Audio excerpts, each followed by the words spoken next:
full of whispers, alibis thin. Two sharp-eyed sleuths say, all right, who sinned? Has tipped low, clues fall in line. They read between the lines, right on time. Grim starts sweating when the squad rolls through. Every story tested, most don't stand up to prove. So grab your fedora, jump right in. True Crime Squad's on, and the trouble begins. Join the super squad, bonus laughs, deeper clues. Same sharp sleuths, just extra clues. Hey, everybody. Welcome to the True Crime Squad. I can't do this with a straight face. This is Katie Weaver. I'm here with my sister, co-host, and partner in crime, Kristi Brower. Hello. Hello. I can tell that we're going to have a special segment tonight. We really have a throwback tonight, something we haven't been able to do in a while. So if you don't know why I'm wearing this wig, you'll know soon enough. Yes, you it's will. kind of an if you know moment, but don't worry, you're going to know. But before that, how's it going?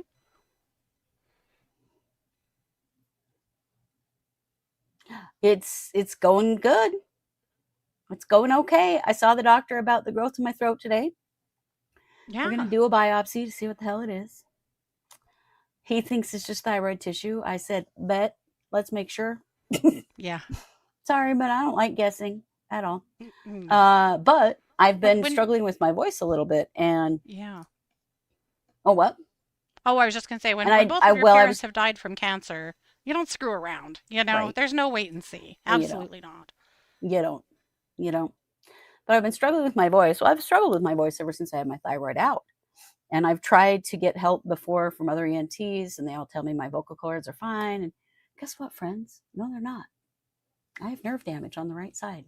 Yeah. Which is why the left side of my voice always fatigues and gets tired and hoarse, is because my right vocal cord doesn't move very much. Like if they're like this touching, my right one comes out like this and my left one comes out like this.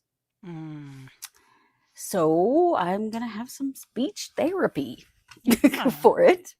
Apparently there's a speech therapist in town who specializes in vocal cord damage, and they can help. So I'm very excited about that. With thyroidectomies, but they're going to help you. It is. Yeah, I'm excited. I love it. Very good. Well, all is well here. The Fancy Fish truck was in town today, so that was our excitement. Mm-hmm. Nothing else great going on, really. It's been a pretty quiet afternoon. But we have a ton of true crime to cover, and including Lindsay Clancy, which, of course, we've been on all day. I was with you guys this morning, and then Kristi all afternoon over on True Crime Squad Trials channel, and who was it? A hell of a day. Yeah. My punching pillow is going to be in tatters. It can't survive much more. I mean, come on. Oh, man. I know. I wouldn't want my worst enemy to have medical care from the people that she saw. No. Awful. Nope. But we'll get to it. But before then, we're going to kick it off with a little throwback to Sarah's letters. In her soul, she pens with spite. In her soul, she pens with... In her soul, she pens with spite. Sarah's letters filled with fight. Judge you wrong, I must protest. I demand you fix this mess. Sarah's letters rude and bold, disrespect in every fold. From behind those prison bars, her insults reaching near and far. Every letter, every line, your decisions are out of line. Tune in, hear her rage. Sarah's letters on the stage.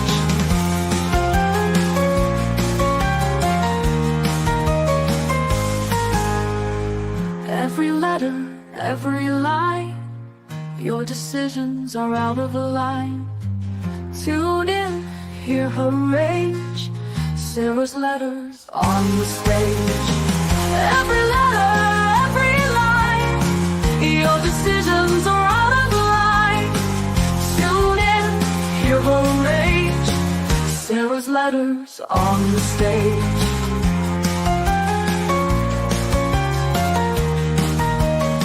On the stage.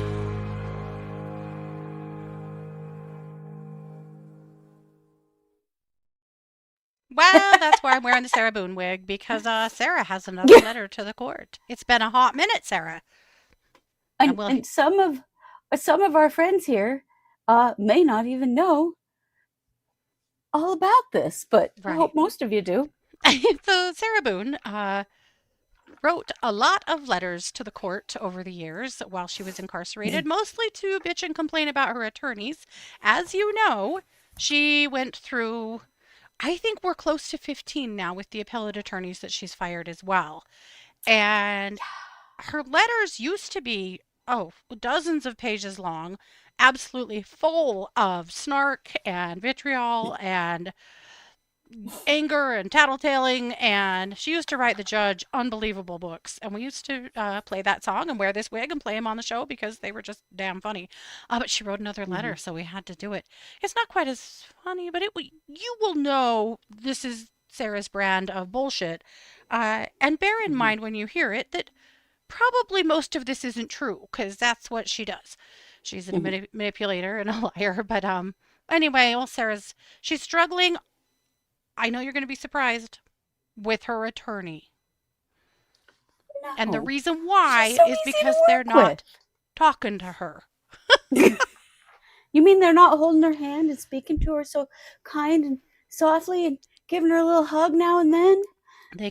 She can't call them 49 times a day and demand information, and so this is just not okay.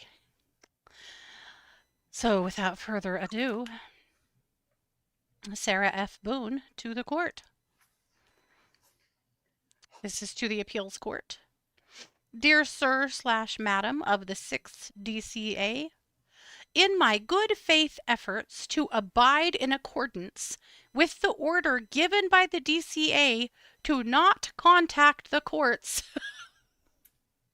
she's been told, directly, and in advising me to utilize my court-appointed attorney instead, in my own advocacy, I must ignore these instructions, as I do not know whomever else I am to turn to in this matter. Enclosed with this letter, I have included a copy of the first written communication I have received from my court-appointed attorney, David Maldonado, where he clearly states he has no intention of simply even reading the state's answer to my brief, much less respond to it in the rightful opportunities to do so. His exclusive decision to relinquish his legal responsibilities limits my rights to move forward properly in my defense. Above all, Mr. Maldonado's defeating decision was made well before the state's answer was ever even written. This is deeply concerning, as a reply brief can only be meaningfully evaluated after proper review of the state's arguments. Yet my counsel predetermined no response would be filed, regardless of what their response would be. His unconcerned approach heavily impedes and prejudices my appeal by restricting any new arguments, providing factual inaccuracies, legal misstatements, and my rights altogether. It is my understanding there are significant issues that needed to be raised and properly argued in my care, which cannot be from Mr. Maldonado prematurely surrendering his duties as my defense counsel. This approach also raises legitimate questions as to the level of professional diligence, effort, and careful consideration devoted to the successful preparation of my initial brief as a whole, if counsel had already decided, before seeing the opposing party's position, that no additional advocacy was necessary. I have done everything I know how to do and have the resources for consistently attempt to work with, rely on, be included in by my appellate attorney, as the court would expect. Due to Mr. Maldonado making clear his position in the written refusal to act any further on my behalf has forced me, in my responsibility, right, and as a party also in the justice system, being the appellate, to make the court aware of my critical situation. In all respect due, I ask for understanding in my direct contact and graciously seek guidance from the 6th DCA in this matter. Sincerely, Sarah F. Boone. Yeah. I bet it was an F. Yeah, I bet. Oh, man. Prison has not tempered that ignorant tone at all. Just not even a little tiny bit. None. And her No. attorney refused to even read the, Right? No, the he DA's didn't. response. Good Lord. Ah, Now, I maybe tried to he find did. that letter. Supposedly it was attached to her letter, but it's not posted anywhere that I could find it. Though maybe someone else could. But my guess is that he's trying to explain to her how the appellate process works, and she's refusing to listen. Because it's true that in the case of an appeal, you don't hear much from your attorney at all. There's nothing for you to do. There's not a lot for them to do once they've filed the initial brief. A lot of this falls on the appellate court to read through everything, to go through the trial, to do their due diligence. But there's not going Right. to be a lot of contact. No. And her input Also, isn't really called for so much. I mean, this is pretty no. it's pretty cut and dried what the appellate's job is, They're and examining she's the asking them to trial do something other than that. Mm-hmm. for sure. Well, the other thing that kills me, and she's been doing this for a while, referring to herself as a defendant and as the defense. Bitch, Mm-hmm. you are convicted, man. Mm-hmm. You are no longer a defendant. You are the Yes. appellant, Yeah. but you are not the defendant. No, ma'am. No. So, well, anyway, there you go. That's Oh what Miss my Sarah's up to. God. So I don't know. I'm guessing she'll have a new attorney in a jiffy. See, this is why her appeal is taking so long. I mean, they take a long time anyway. But hers is going to take forever because she won't get off the ass of her attorneys and just let them do their job. And so then Yeah. she ends up firing them and getting somebody else, and then the whole process begins again. Well, yeah, because she won't let them do what they should do. She wants to run it, and she's insane. Yeah. Yes, she's a repellent. She's an appellant and a repellent. Yes, yes, That's a she good is. point. Yeah. And so with that, I am going to kick it over to you to talk to us about Lindsay Clancy while I go wrestle myself out of Sarah Boone, and I'll be right back. Okay. Oh boy. Okay. Lindsay Clancy. It has been, well, we finished off day 12 of the Lindsay Clancy trial today over on the Trials channel. And it's been a week. Whew. So I just wanted to catch up on what's happened this week because I haven't done an update since last week. So we definitely, sorry, I'm getting into the wrong place in my notes. Here we go. So on Monday, the main witness was Dr. Jennifer Tufts, who was a psychiatrist, who was, shall we say, treating Lindsay, and actually was treating her right up until spoke to her the day before the murders.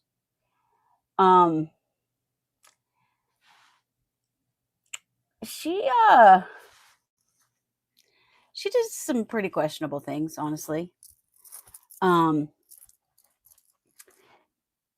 She really changed Lindsay's meds a lot, like a lot. Didn't seem to explore much with Lindsay about what she was concerned about. And then Lindsay moved on to another clinic that was for postpartum women. And Dr. Jennifer Tufts just continued treating Lindsay and prescribing for her, in spite of the fact that she was seeing a psychiatric nurse practitioner at the new clinic. So that's really, it's real questionable ethics area. And I'll tell you what, Kevin Reddington, Lindsay Clancy's defense attorney, absolutely chewed her up and spit her out. And I was there for it, man. Let's see.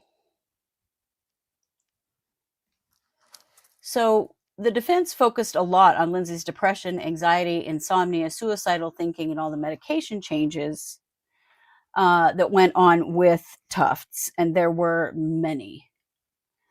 It was a really bizarre, a real bizarre way to treat somebody. Like, Lindsay was never really on anything long enough for it to have, I don't know, had a positive impact before she was switching her off. Lindsay was very anxious, and she was nervous about taking some of the medication she was prescribed and how it might affect her. Here's the other thing about Tufts. Tufts is a checkbox doctor, and I've seen these before. Lindsay would fill out checkbox forms prior to her appointment, and then everything that she did in the appointment was also a checkbox. Everything was a checklist. She was checking off boxes. So there was no depth to her understanding of Lindsay, or at least no depth to her understanding of Lindsay in any kind of notes at all. Yeah. She couldn't answer a lot of things because, I don't know, if it wasn't on the damn checkbox, it just didn't get documented. So the documentation was terrible, which that really sucks, you know? Yeah. Apparently Tufts spoke to Lindsay the day before the murders, and that she denied suicidal or homicidal thoughts during that appointment, you know, in checkboxes. And that Tufts didn't observe any psychosis. I think the reality is that Tufts missed the psychosis because she was just checking off boxes and not really thinking about Lindsay's combination of symptoms and what they may have meant. She also didn't get any medical reports when Lindsay went to the mother and infant hospital program, and only lasted a day, and they sent her out. She didn't get those. She didn't even make an effort to get the reports and see what was said. When she had that 5-day stay in McLean, same. She didn't even get the reports to see what the other clinicians were saying about how Lindsay was at that time. She just, the level of indifference. She didn't. She was very She did indifferent. not care at all. Right. And yeah, the intrusive thoughts. Well, she's having intrusive thoughts. What are they, man? What are they? And eventually she finally said, well, it was, you know, not wanting to be here anymore, or thinking she was going to die. But there wasn't any further, like, pushing into that and feeling like she was going to die. That isn't suicidal. Honestly, I'll tell you what, it can be psychotic. Absolutely. Tufts should just retire. Honestly. If this is the level of care She's all only of her like patients 36. get, but if this is the level of patient care all of her patients get, she's costing people lives. She should go. I am so irritated and disgusted. Yeah, it was bad. It was just not good. Well, and every medical provider on the stand thus far is just covering their own ass. Oh, very much so. The theme of not following up with other providers and not asking more questions, it just never ends. Yeah. So then on Tuesday, after Reddington chewed up and spit out Ms. Tufts, then we get Rebecca Gelada. We had Dr. Sarah Paul too, but she was very brief with Lindsay because she was changing jobs. We get Rebecca Gelada, who is a psychiatric nurse practitioner in the new program that Lindsay went to. And in her records are definitely better, and she was definitely a little more aware of Lindsay, but I think that was her system more than anything, because she only met with Lindsay in person once and on Zoom twice. And then everything else was through the MyChart messaging back and forth. But that was good, at least, because it did document a lot of Lindsay's insomnia and anxiety, racing thoughts, suicidal ideation, intrusive thoughts, medication changes, and, you know, the very intrusive thoughts. That came up a bunch. The problem also with Gelada, though, is that most of her conversations with Lindsay were written down. Lindsay was messaging her multiple times a day over a significant period of time. That sounds like some mania to me. She eventually did kind of pick up on some behaviors with Lindsay that she started thinking maybe what we're seeing here is that Lindsay actually has developed bipolar disorder. She was pushing for Lindsay to go into the Women and Infants program as well. That didn't work out. Gelada couldn't even tell us why, which was very aggravating because she didn't make any effort to find out why. Yeah. And then, a week later or whatever, whenever it was that Lindsay went into McLean Hospital, she also didn't know really what happened there either. She said, well, we're not the same program, so I don't have access to those records, except to just get a release and ask for them. But she didn't. And that's really where her treatment of Lindsay just sort of fell off. And I think that Lindsay was like, she's not doing shit for me. There was a lot of fear and worry in those messages around developing an addiction to the benzodiazepines. And what was really unfortunate about that is that the benzodiazepines were about the only thing working for Lindsay. Yeah. They were cutting the anxiety down. But Gelada was constantly trying to work with her to step down off of those meds. And Lindsay did not have a problem with benzodiazepines. Lindsay was paranoid as hell. Yeah. And terrified about being addicted. She really was. This is only like a 4 to 6 week period, really. Yeah. And she didn't have a problem. She was just taking them every day because she really needed to. She couldn't sleep. Yeah. She was so anxious. I'll never understand why nobody looked at that anxiety and went, this seems like more than anxiety. Right. Maybe this is heading into something more. Psychosis realm. So Gelada, although her documentation and stuff was better, she did talk about that she considered whether or not Lindsay had bipolar disorder, but in an appointment where Patrick was present, he disagreed with that. And then that was just sort of it. I mean, she tried to treat her with Seroquel for bipolar, which honestly, that is a really old med, and it is definitely not a med that needed to. I don't know why she wasn't using better meds.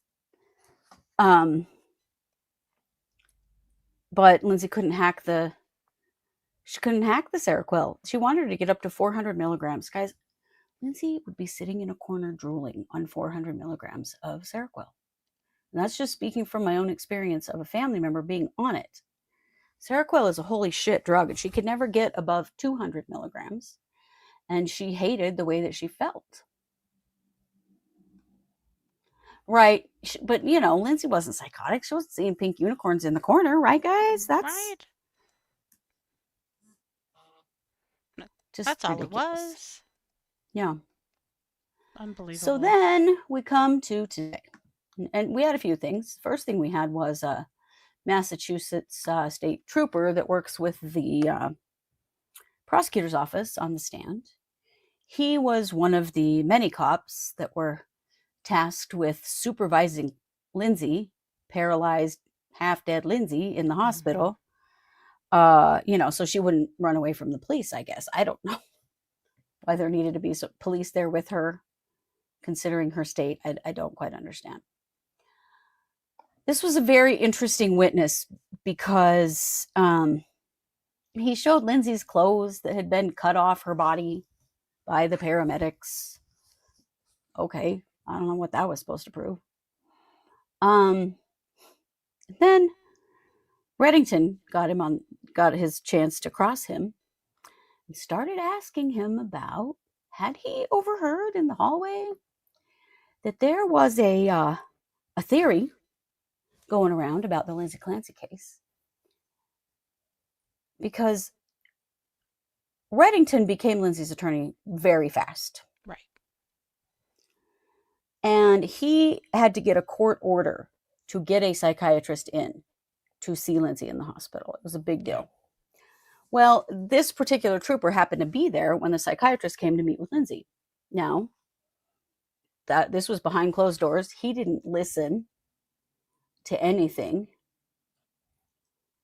that was said. He couldn't hear. The doctor closed the door. But it's believed that Lindsay made a phone call to Patrick from the psychiatrist's cell phone that day. And there's this theory that the psychiatrist put it in her head that she was hearing voices and told her she should start saying that. And this police officer had in fact heard that theory. He didn't hear anything happen with the doctor or the phone call to Patrick, but he'd heard the theory. And telling you what, Reddington is a genius. He got that in. Yeah. He got that in before the prosecution could bring it in.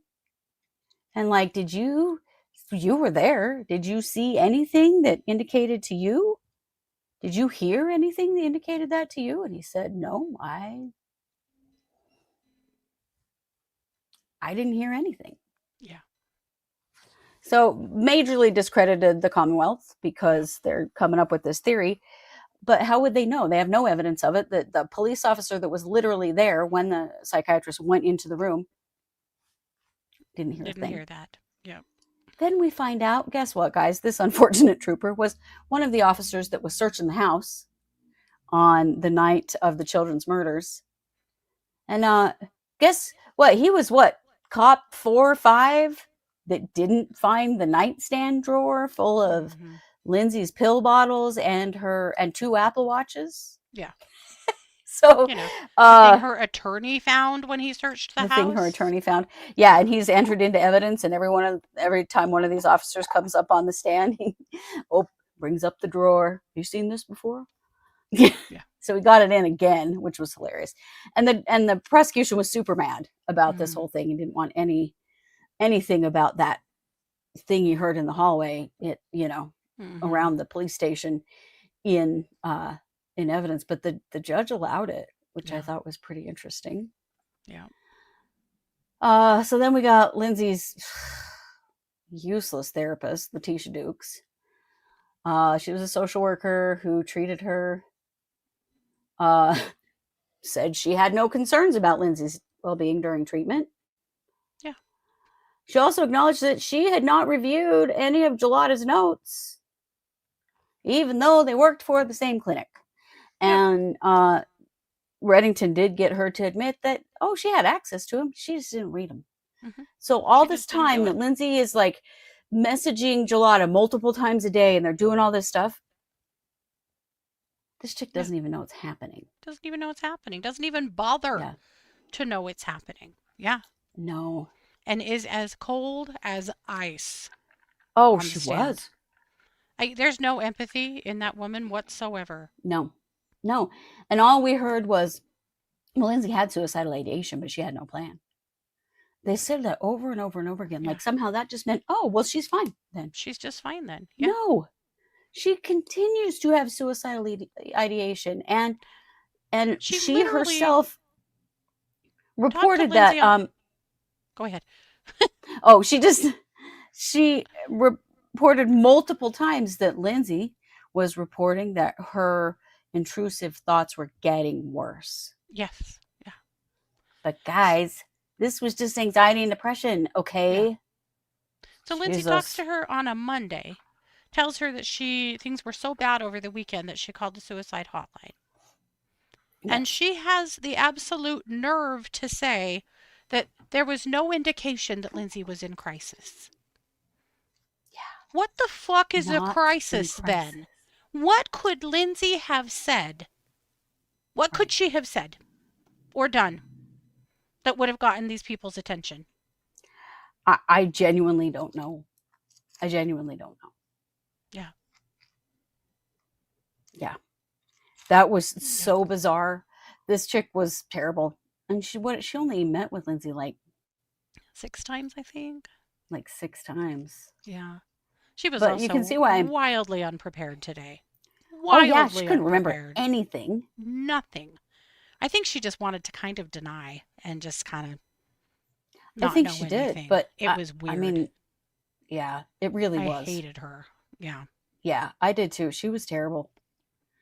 And then because the beau and her sidekick cannot stop intentionally traumatizing the jury and traumatizing everyone else watching this trial and Lindsay, we had to have another medical examiner on the stand today, guys. Yep.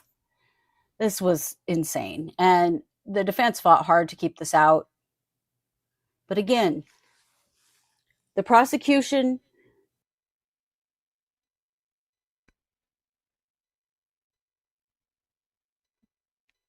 You have lost sound.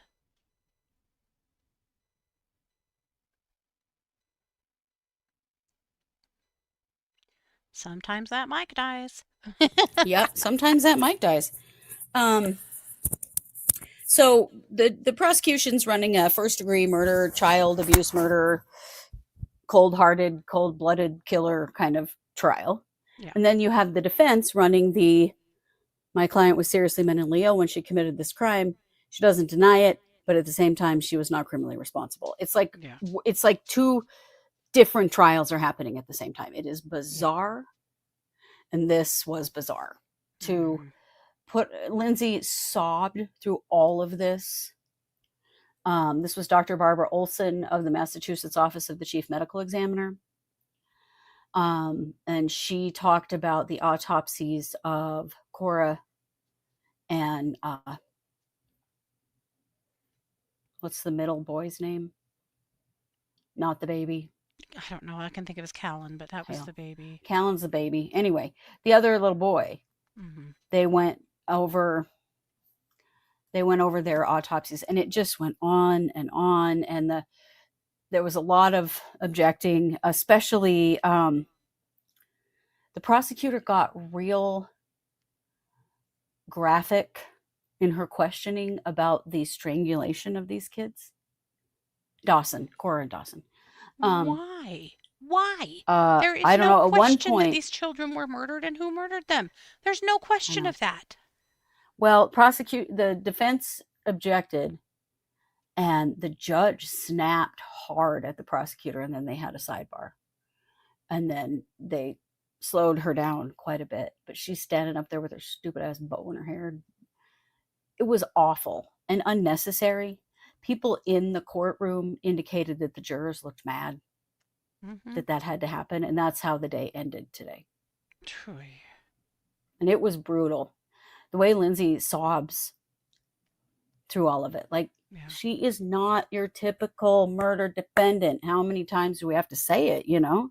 I keep seeing people online saying that she doesn't show any emotion in the courtroom. And I'm like, what the hell are you watching? Yeah, what are you She has watching? cried through this entire thing. She has. She dabs her eyes constantly. Sometimes she puts her head down. You can hear her on the live stream. Yeah. And I've heard that it's much louder in the courtroom and absolutely heartbreaking. Yeah. And why was it necessary to bring in a second medical examiner? Yeah. It was just awful. But the beau and her sidekick were really on one today. That was just brutal, and for whose benefit exactly? Yeah. So that's where we're at. Tomorrow we will be live at 9 a.m. Mountain on the True Crime Squad Trials channel for day 13 of the Lindsay Clancy trial. Yep. Okay.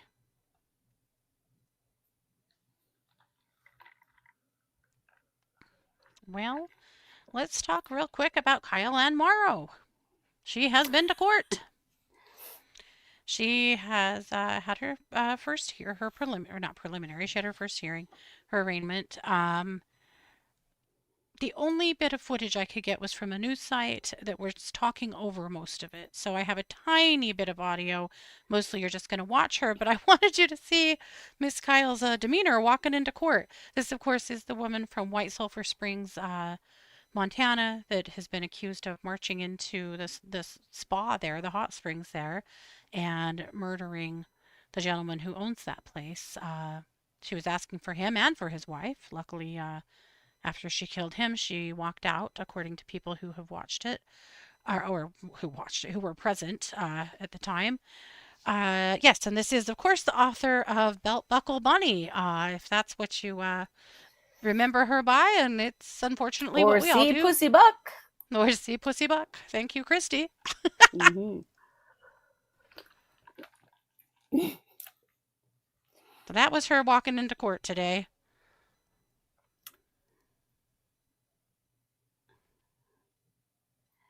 She's looking a little rough. She's an old gal. She's smiling, waving. Yeah. Yeah, she's There's 73. a little 70. Yeah, Ma'am, 72 how do or you 3. plead to count 1, deliberate homicide, a felony, guilty, not guilty, or no contest? Not guilty. Not guilty? Now, come Did she on, say ma'am. not- You're not a guilty? writer. You know that was a double negative, right? Right. Not Does that guilty. mean Does that mean guilty? I don't know, but she hell? did her waving and smiling on her way out of the courtroom. This is Ay, a ay, little ay. Lori Vallow-esque in that waving and smiling shit. It's such a sad case because whatever's going on in her brain, she's unwell. She has killed someone who a family who considered her to be a friend, at least at some point. She worked for them. You know, the wife of the man she killed, her reviews are up online for her books. But I don't even know what to say. If this goes to trial, I don't even know. I'm astonished. It will be quite a trial. But we will keep an eye on it and let you know what old See Pussy Buck is up to. Until then, though, Kristi, why don't you talk to us about Tyler Robinson? Yes. Alrighty. So, in Tyler Robinson, because, that week-long preliminary hearing wasn't enough, we then had to wait for both sides to file in written form their agreement or disagreement with him being bound over for trial for the murder of Charlie Kirk, right? Mm-hmm. The judge was so done with the defense by the end of that he's like, fine, whatever. And then we don't get a ruling on this until September 1st. And they still get oral argument on that day too. For the love. Okay. Which So honestly is crazy because this will be held over. Yeah, but there's no doubt it's going to get held over. But here's where the biggest argument, the disagreement is between the defense and the prosecution. In order for this crime to be eligible for the death penalty for a capital crime, it has to meet the requirements of aggravated murder. This is Utah law.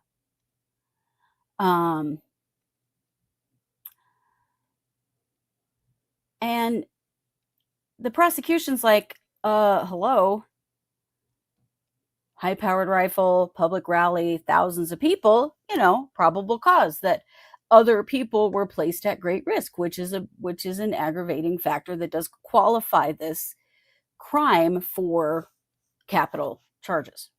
Yeah. But here's what the defense is saying, and my God.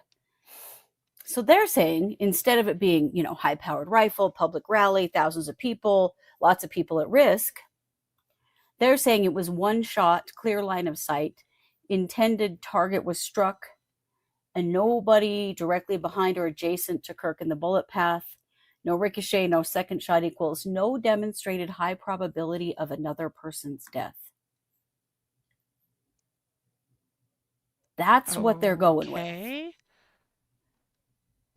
They're also going with that the prosecution was allowed to use hearsay in their preliminary hearing. The problem is they are allowed to use hearsay in a preliminary hearing. It's just part of Utah law. It's a very low bar. It is all of the evidence presented has to be looked at in the light most favorable to the state. This is how the state law works as far as determining if this case will be held over or not. So they're arguing all of that, but it just doesn't apply because it doesn't. They're disagreeing with the law, which is great. Sure, you can disagree with the law, but it doesn't change anything. The judge will still have seen enough here to bear him over for trial. Yeah. But so that's their big win, or not their big win, but their big push right now is they're trying to say, well, they've charged him with the capital murder, and there aren't any aggravating circumstances involved with this murder, so it can't be charged as a capital murder. That I thought was an odd argument. They're just really grasping at straws Mhm. at this point. And a lot of things came out at that preliminary hearing that they're pretty tough to unsee. Yeah. It's the evidence that they have against Tyler Robinson. Yeah. So that's what's before Judge Graff right now. He's probably still screaming from the preliminary hearing. It was the most aggravating thing I've ever seen in my whole life. And you could tell with him, he was so done. He was like, I'm just going to end this. I'm walking the fuck out of here. and so he did. He was going to gavel camp. Yeah. He was going to, yes, we had a lot of fun about his gavel. Yes, he was out. So he gave them this unbelievable amount of time till September 1st. Mm-hmm. And then he gave them a shorter amount of time to file their written as soon as he could briefs. stomach seeing their faces again. Agreed. Mm-hmm. And with all the attorneys in the room, because you had the prosecution and the defense and all the attorneys on both sides there, and then you had the media attorney, and then you had Erica Kirk's attorney.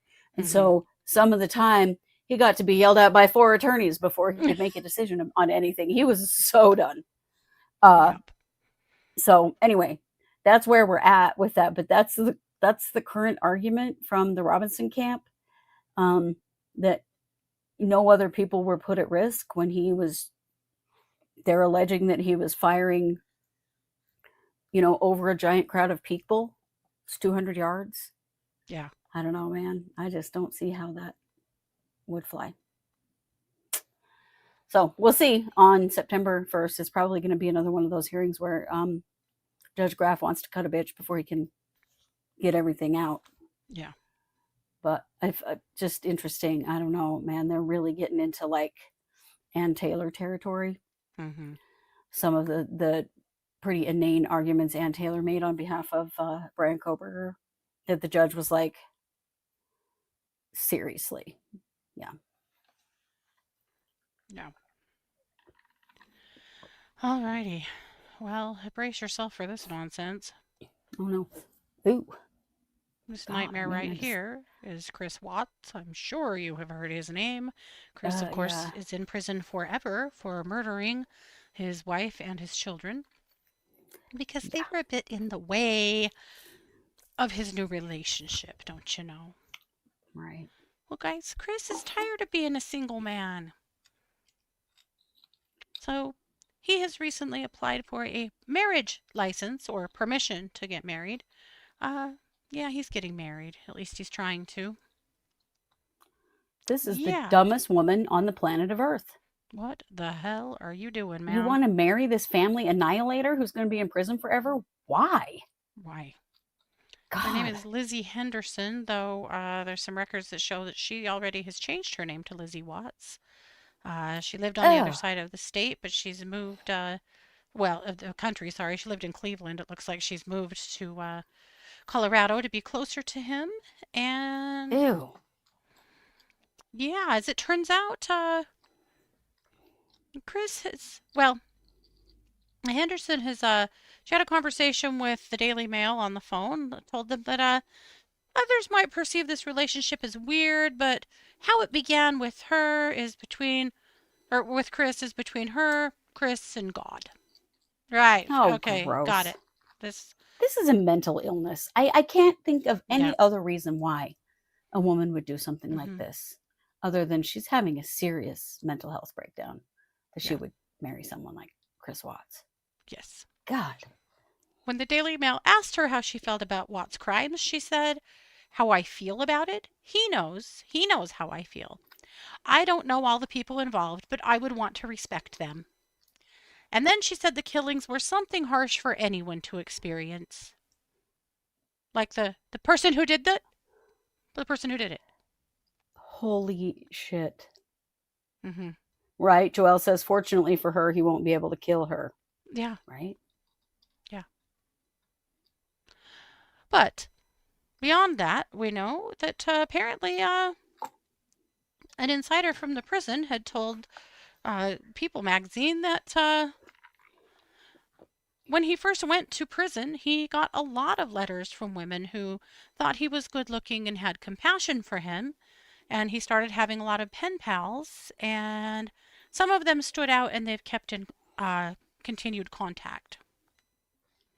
Apparently, by 2022, he was sending racy letters to some of his pen pals, women sending him back racy photos of themselves. Yeah, this source also Gross. said he's got nothing else to do, so he feeds his ego that way because he's not popular at all in prison. He's in protective custody. The only outlet he has is these letters. God, guys, can't he just have friends? Yeah. Oh my God. So that's insane and concerning as hell, but I guess y'all do So you. much. Why would you marry this guy? I can't fathom it. Okay, well, talk to us about Shanna Gardner, Mario Fernandez. Okay, guys, we got to get serious for a minute because serious injustice has occurred. That's it. Yes. Friends, Jared Bridegan's widow, Kirsten Bridegan, has admitted to referring to defense counsel as clowns. Oh, Kristen, how could you? How could you? Your Honor. How could you? And is now being accused of trying to influence witnesses By saying such a by horrifying calling thing. them clowns on Facebook and saying the defense, calling them the defense clowns, and then saying clowns be clowning. Friends, this is serious enough to be requiring subpoenas and hearings over. Egregious. Egregious. I'm going to go one further. I think you're stupid ass clowns. I mean, are these attorneys Mark Means? They went to the Mark Means School of Law, didn't they? I think they did. They seem to have gotten their feelers a little hurt in this situation. It's the only attorney I know to get their feelings hurt that much is him. Yes, absolutely. So then also they're seeking text messages from Kirsten Bridegan because Jared Bridegan's kids were reaching out to her for support and she was in communication with them because their mom killed their dad and this was their stepmom and they needed some support. So they're going through all of those text messages and the Facebook posts to see how much witness tampering Kirsten has been up to. Because it's not enough that Kirsten's husband was murdered in front of her 2-year-old, but now somehow she's in trouble? This is such bullshit. The court should be shutting this shit down immediately. Yes, they should. They're just harassing ridiculous. Kristen Bridegan. They are harassing Kirsten Bridegan, and they're just using the court to do it. But the way that they are taking this, calling them clowns so seriously, are you fucking kidding me right now? I have called attorneys way worse than that many times, and you know what? I have the right to. Yeah. So does Kirsten Bridegan. All I can say is those attorneys, yeah, clowns do be clowning. Yes, they do. Also, Jared Bridegan's, Mario Fernandez's jury moved to its second stage today. They've now got 82 jurors, and they're going to start, calling them down. Yeah. I imagine they're hoping to start him on Monday. Right? We do need an Afro Man style song about them. It's true. What the hell? Afro Man, we need you. Right. There has to be some funeral potatoes in there, among other things. Right. Mayor said, call Ringling Brothers to the stand. Right. Yeah. Lemon Pound Cake Part 2. Yeah. Yes. Yeah. I like it. Because their feelers are hurt, guys. It's not fair. Yeah. All right. Something. Well, we'll keep an eye on Mario because that, I would imagine, I don't know. I'm kind of thinking they probably won't start opening statements till Monday, maybe at this rate. That's what I think the scheduling is for it, is that they planned a week for jury selection and then they begin the trial. I think both his trial and her trial are scheduled like that. Laid out like that. All righties. Well, this boy right here is getting ready to go to trial too. Luigi Yeah. Mangione. His trial is starting next month. It's the state trial. Mm-hmm. And some of the things that we know, well, the big thing that was just ruled on is that the jury will be anonymous. So, meaning that the jurors' identities will not be publicly disclosed, and they take additional steps to keep them safe and clear from the media and the public. Because of the risk or the concern of the risk of all of the people who are supporting Mangione, those ones that have put $1 gazillion into his account, and Yeah. the one guy who like tried to break into the courthouse to bring him something and all these things, yeah, or into the jail. They're Yeah. worried that they may try to intimidate and or injure jurors, so they will be an anonymous jury. I think that's really, really wise at this point. Yeah. So watch for that coming, though. I mean, we're starting. Jury selection will begin on September 8th, so That's that's very coming right up. interesting. And Yeah. this, of course, is for the December killing of United Healthcare CEO Brian Thompson. If you don't Right. remember what Luigi is in trouble for, that's Yeah. what's up. Yeah. Let's see, Kristi, I think you still got. Oh, Stacey Wondra. Oh boy. Okay, first of all, Stacey Wondra's trial is finally scheduled. And it is not as soon as they initially thought it was going to be. It will not be beginning until March 29th of 2027, which seems really a long ways away, but that's what they've got scheduled now. So it's officially in his docket that his trial is scheduled. But here's the other thing that's going on, and this, talk about blaming the victim. This is bizarre. Okay, so the defense has filed a subpoena ducis tecum in the state of Idaho versus Stacey James Wondra. It is a court-backed, so the judge signed off on this demand to produce records or other evidence from the Department of Health and Welfare in relation to Michael Vaughn's family. Yeah.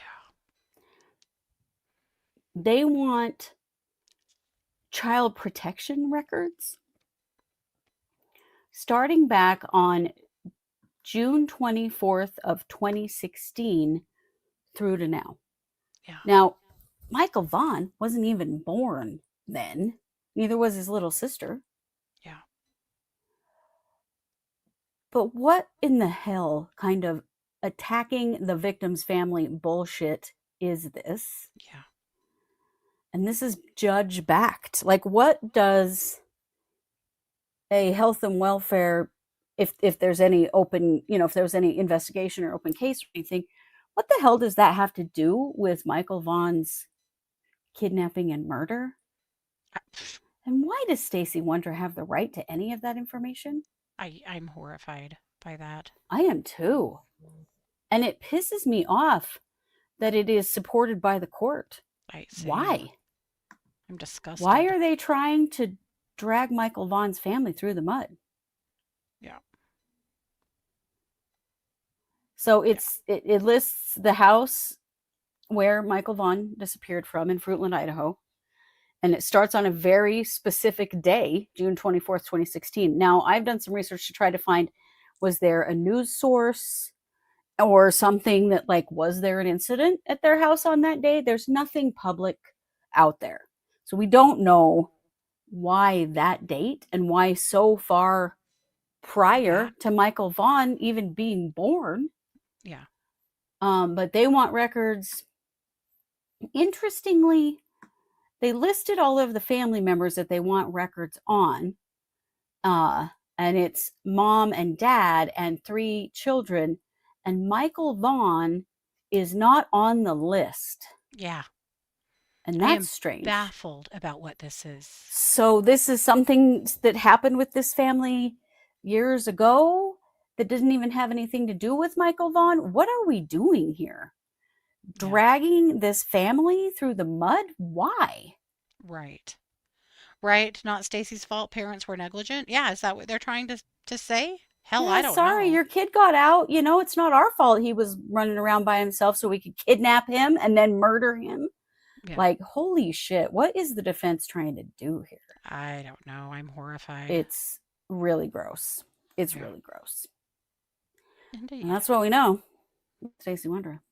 Well, speaking of really gross, let's talk about Matthew Farwell. God, Sorry, I should have warned it you. always Jump looks scare like here. his head is too big for his hair. Right. He's really terrible looking.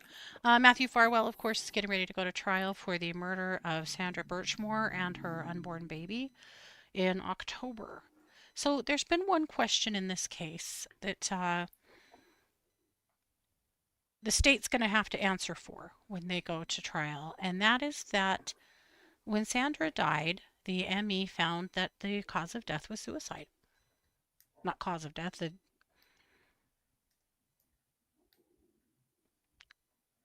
her death was deemed a suicide. There you go. I don't have the right word in my head. Yes. Yeah. No, it was cause when it was initially. Yes, was suicide. And then later it was changed. And that's something that the defense is going to hammer on hard, right? Everybody thought it was a suicide. It was a suicide. They're still going to argue that this was a suicide. But the ME did change that designation. So we now know that the ME will be on the stand discussing the change and why. So get your punching pillows out. The Massachusetts ME said that they originally ruled Sandra Birchmore's death as suicide because they were told by the police it was a suicide. That was it. Holy fuck. And what? She had asked for more How information. about the medical examiner? Yeah.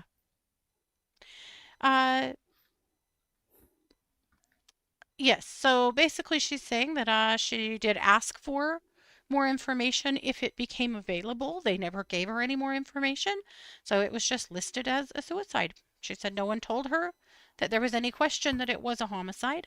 So that's what the police told her. So that's what she went by. So that's why it was listed as a suicide.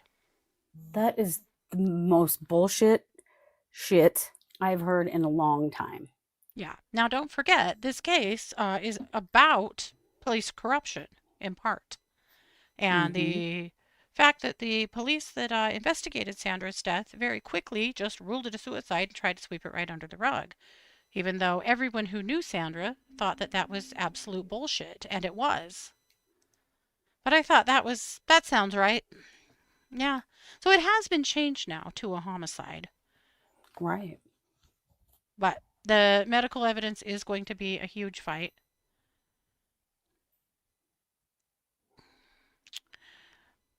Yeah, well, thanks to that incompetent idiot. We The also cop said it know was a suicide. now. That's your job, lady. Yeah.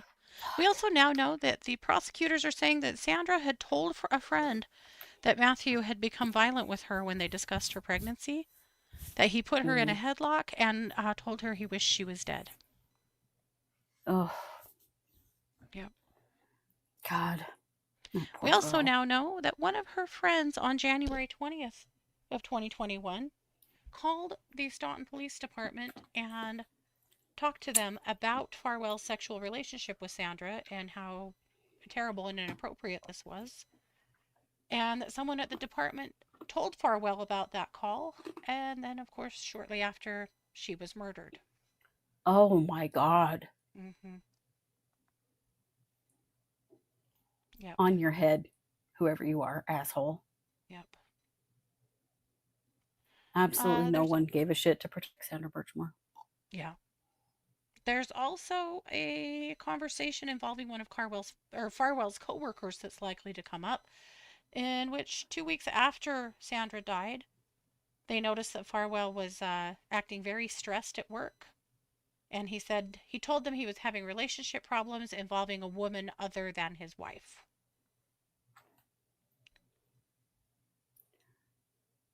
Sorry, Such a this was piece of 2 weeks shit, before Farwell. Sandra died. I'm sorry, I said after. This is 2 weeks before Sandra No, died. either one would kind of work. Then the Ugh. coworker asked if they could help with anything, and he said the problem was going to take care of itself. Oh my God. Yep. You bastard. And then, of course, on February 1st, he murdered her, allegedly. We know his DNA was on the ligature. It was a strap from a duffel bag.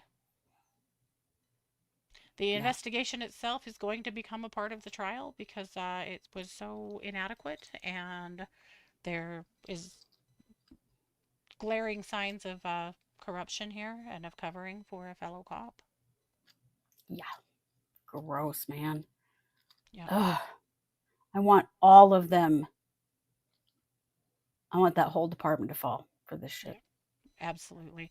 One other interesting thing, the federal prosecutors are saying that before Sandra's death, Matthew Farwell attended a homicide investigation training in which a state medical examiner discussed signs associated with suicide and hanging deaths. Oh my God. Yeah. And he used that.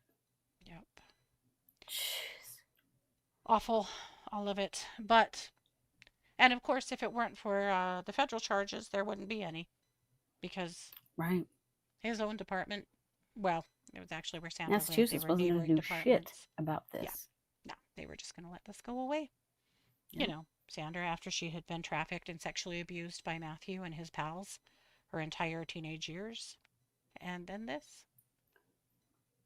Yeah. There is an overwhelming amount of evidence against him. The trial is Yeah. expected to last 4 weeks, and it won't be streamed because it is a federal trial, but that's what we know about it. And lastly, Kristi, talk to us about the Duggars. Yeah.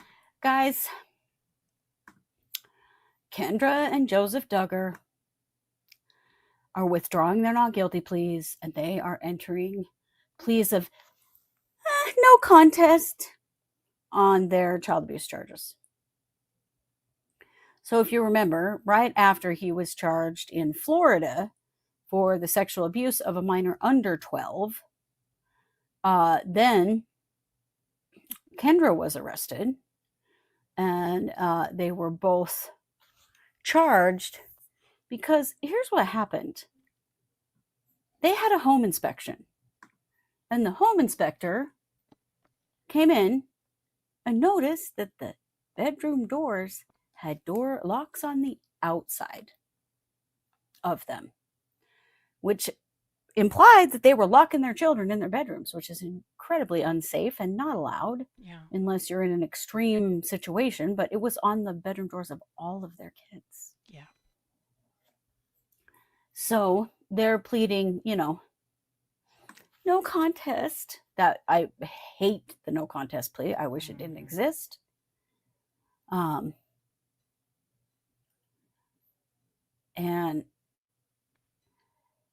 anyway, that's what's happening. We don't know what's going to happen. They could serve 8 years for what they're charged with. They won't because it's a plea, but we don't know if there is a deal in place here for them to take those no contest pleas. I'm not exactly sure what, but I'm sure there is. Yeah. Yep. These idiots are gross. Thank you for the super chat so much. Yeah. Very appreciated, Mayor. Yeah, very much. Well, we'll keep an eye on that, and if whatever the consequences are come up, we'll let you know. But that's amazing that was a home inspector that called that out. Yeah, it was like, hey, this is not okay. It looks like there's child abuse going on in that home. Yeah. It's funny, these people don't have a history of child abuse in their family at all. Right. Fucking Duggars. All righty. I'm sorry, but any woman that marries any of those Duggar boys, you're a fucking idiot. Yep. Sorry. Bad plan. Bad plan. Yeah. All righties. Well, that is what we've got, and that was a mouthful. So, We will be back at 9 a.m. tomorrow on the Trials channel, True Crime Squad Trials, over on YouTube. Oh, Kristi, thank you so much for the super chat. Kristi. You guys are amazing. And we'll be back tomorrow also at 3 p.m. right here on this channel, 3 p.m. Mountain, for our last show of the week. So I'm sure we'll see you around. Like, share, comment, follow, all the things. It helps us a lot. And of course, the super chat is on. Never expected, but always appreciated. So thanks so much, guys. Take care. Have a good night, and we'll see you tomorrow. This has been yet another production of the True Crime Squad. Bye, everybody. Join the Super Squad, bonus laughs, deeper clues, same sharp sleuths, just extra clues.